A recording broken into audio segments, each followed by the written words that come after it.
Hi everybody, in this video I'm going to show you guys how to check the connection on your Ricoh printer. Thank you for joining our channel. Please don't forget to subscribe. That's going to be the red R towards the bottom right. And let's get started. So the first thing we're going to do is we're going to check what our IP address is. Now if the printer is connected to a network, the IP address will automatically get assigned to the printer. If it's not on a network, if we do not direct connection, we do need to find the IP address that we're going to be using for our printer. To do that, we're going to go to our search option here, and we're going to type in command for command prompt. We're going to type ipconfig, and this will show us what our IP address is. As you can see here, here's my network IP address. If I had a direct connection to the printer, I would see another set of IP addresses on here. Okay. So with that being said, let's go ahead and go over to our printer. So let's say I'm doing a direct connection. I would get my IP address just as I see here, and I would enter it on my printer manually. I would change the last three digits. So if I have 123 on my printer, I would put 124. For the submask, I would do 255.255.00. Keep in mind that your network might be different than mine, so this number here might change.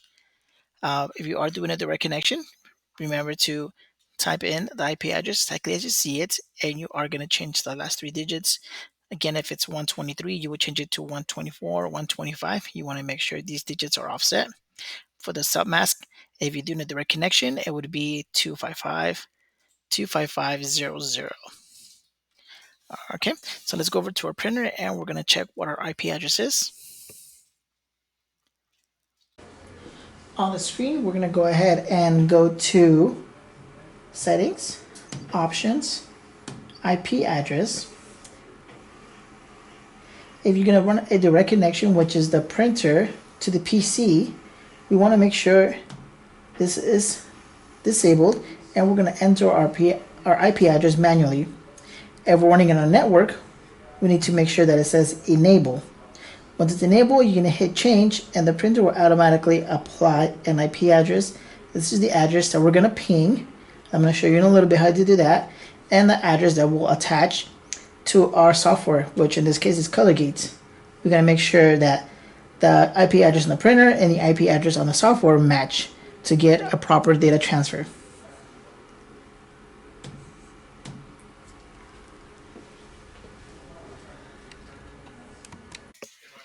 Okay, now that we checked what our IP address is on our printer, we're going to go ahead and our command prompt, we are going to ping that address by typing in ping spacebar, and then we're going to enter our address, which on my printer was 129.168.3.145. We're going to ping it, and as you can see here, we're getting good data transfer back and forth from the printer to my computer.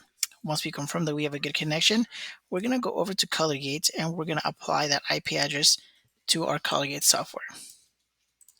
So on ColorGate, we're going to make sure that we have our printer selected. We're going to go to Printer, Properties. We're going to go to Printer Ports, and we're going to select IP address. On here, we're going to go ahead and type in our IP address. As you can see, mine's already set to 192.168.3.145, and I'm going to test it. As you can see here, my connection tested okay, and we can close this out. Next, to do the final check, we're just going to go ahead and grab this image or any image in your file, and we're going to bring it up to the print queue, and we're going to check that the image gets sent to the printer. Once that's confirmed, you have a good connection. Sometimes if your connection resets or your network resets or your computer has some kind of update, your IP addresses might change. That would be a reason why your images are not getting transferred. Another reason might be that your printer or your print here, it's set to pause. So you want to make sure that this doesn't say pause, it needs to say play. Thank you guys for joining us. Please don't forget to subscribe. That's going to be the red R towards the bottom right. Leave us some comments so I know what kind of videos you guys want to see next and what you guys want to learn. And we'll see if we can get those videos up for you. Thank you guys and have a good rest of your day.